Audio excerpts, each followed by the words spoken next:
लक्षवेधीचा दणका, college road परिसरातील तब्बल 55 अतिक्रमणे हटवण्यात आली आहे। पाहूया सविस्तर बातमी।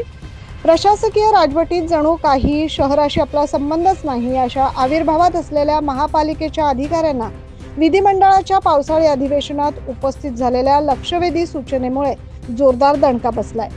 2 जुलैपर्यंत तातडीने काय कारवाई केली याचा अहवाल मागितल्यानंतर सोमवारी सकाळपासूनच नगररचना अतिक्रमण विभागाच्या अधिकाऱ्यांनी हातात हात गुंफून पहिल्या टप्प्यात शहरातील आकर्षणाचे केंद्र असलेल्या कॉलेज रोडवरील 55 अतिक्रमणे हटवली। सामाजिक अंतर, फ्रंट मार्जिन, टेरेसवरील हॉटेल्स अशी अतिक्रमणे हटवण्यात आली आहे। दरम्यान जानेवारी 2023 पासून 2791 अनधिकृत बांधकामे आणि अतिक्रमणांना नोटीस दिल्याचा अहवालही नगरविकास विभागाला पाठवला जाणार आहे।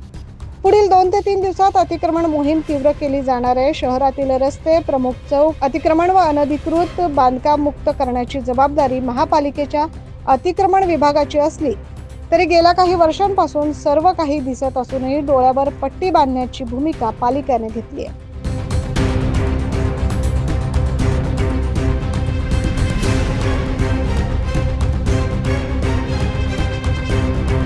अनधिकृत अतिक्रमणामुळे नाशिक शहराची अवस्था मुंबई पुण्याप्रमाणे होत असून रस्त्यावरील प्रमुख चौकात, इमारतीच्या तळमजल्यावर, टेरेसवर तसेच दोन्ही बाजूच्या सामाजिक अंतरात, फ्रंट मार्जिनमध्ये उघडपणे अतिक्रमण करण्यात आले।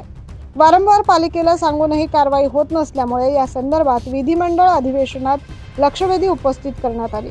त्यानंतर अचानक सोमवारी सकाळपासून अतिक्रमण हटाव मोहीम सुरू झाली।